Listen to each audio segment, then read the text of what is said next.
আমি এসেছিলাম ওদের সাথে দেখা করতে, কিন্তু আমার কোনো দোষ নেই, কারণ আমি যেতেও চেয়েছিলাম ওদের বাড়ি, কিন্তু তাদের লুকিয়ে নিয়ে যাওয়া হয়েছে কেন?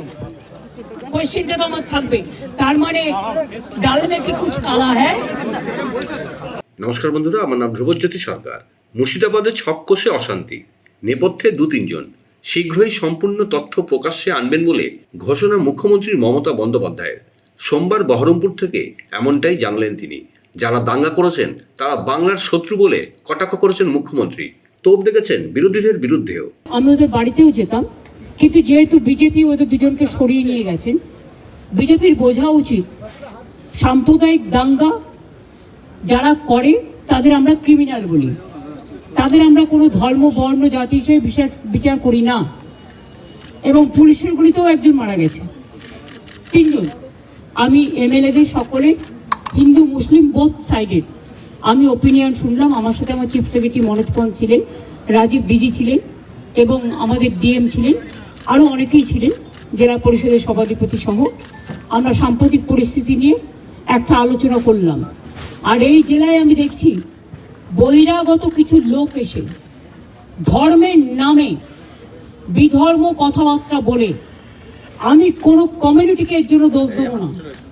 কয়েকজন ধর্মীয় নেতা সেজেছেন, যারা যখনই পালে বাঘ পড়ে, পালে বাঘ না পড়লেও তারা বাঘ বাঘ করে চিৎকার করে রাজনৈতিক ফয়দা নেয়, এবং তারাই কিন্তু দাঙ্গা ঘটিয়ে সবচেয়ে আগে পালিয়ে যায়।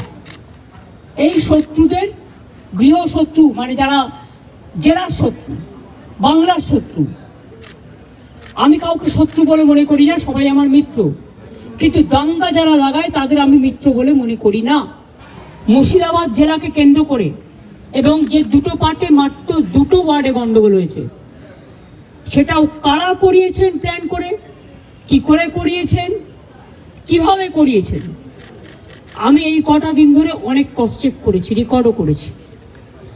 আপনারা অনেকে godi media, sorry to say the word, এটা আমি বলি না, সব লোক বলে, যা খাইয়ে দিচ্ছেন আপনারা তাই খাচ্ছেন, কিন্তু সেটাকে বদ হজম হচ্ছে, সেটা হজম হচ্ছে না।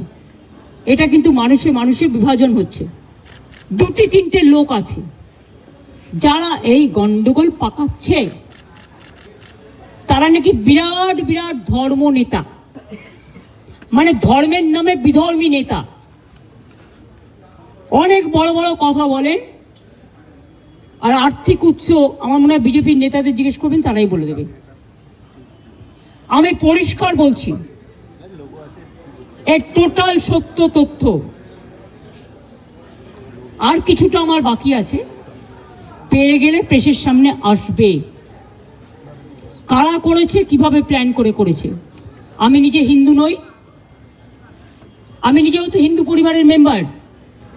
আমি চাই না কোনো সম্প্রদায়ের লোক বাংলায় কোনোভাবে আক্রান্ত হোক। চক্রান্ত করে এত ভয় কিসে? তোমরা তো ঘুরে গেছো, ঘটনা ঘটার পরের দিনই মানবাধিকার কমিশন চলে এলো। কই মণিপুরে তো যায়নি, 2 বছর ধরে গন্ডগোল হয়েছে। ইউপিতে তো যায়নি, রাজস্থানে তো যায়নি, উড়িষ্যায় তো যায়নি, বিহারে তো যায়নি, দিল্লিতে দাঙ্গায় এত লোক মারা গেছে, একবারও তো যায়নি। হঠাৎ কি হলো? পরের দিনই, ঠিক নোটবন্দির পরের দিন পেটিএমের অ্যাডভার্টাইজমেন্ট বেড়েছিল, দেখেছেন? যদি আগের থেকে ঠিক না করা থাকতো তাহলে ভোরবেলায় বেরোলো কী করে, রাত 8টায় ডিক্লেয়ার করে। সেই রকম মনে রাখবেন যে একেবারে প্ল্যান করে এই ঘটনা ঘটানো হয়েছে, এবং যারা এই ঘটনায় পরিচিত হয়েছেন, প্রভোক্ট হয়েছেন, এবং একটা কমিউনিটি আর একটা কমিউনিটির উপর ঝাঁপিয়েছেন, তাদের আমি বলবো এসব কিন্তু বাংলা সহ্য করবেন না। আমি কারো বিরুদ্ধে নই, কিন্তু আমি দাঙ্গার বিরুদ্ধে, আমি চক্রান্তের বিরুদ্ধে, আমি ষড়যন্ত্রের বিরুদ্ধে। আমি নয়, 2টো পরিবারের সাথে দেখা করে 10 লক্ষ টাকা করে আমাদের কমিটমেন্ট ছিল, হাতে তুলে দিয়ে আসতাম। তো আপনারা লুকিয়ে নিয়ে গেলেন কেন? এটা কিডন্যাপিং করে নিয়ে যাওয়া নয়, কাউকে নিয়ে যাওয়া। তাদের দিয়ে কালকে আমাকে খুব গালাগালি দিয়েছেন। দিনরা আমায় গালাগালি দিলে আমার গায়ে ফোসকা পড়বে না, বাট যারা দাঙ্গা করেছেন তারা বুঝে রাখুন, আপনারা করছেন দাঙ্গা আর গালাগালি খাচ্ছি আমি। কেন? আমি কি আপনাদের কাউকে বলেছি কেউ কারো বিরুদ্ধে দাঙ্গা করুন? আর বিএসএফ বা কেন গুলি চালিয়েছিল? বিএসএফ যদি গুলি না চালাতো পরের দিনের ঘটনা ঘটতো না, এটা আমার দৃঢ় বিশ্বাস।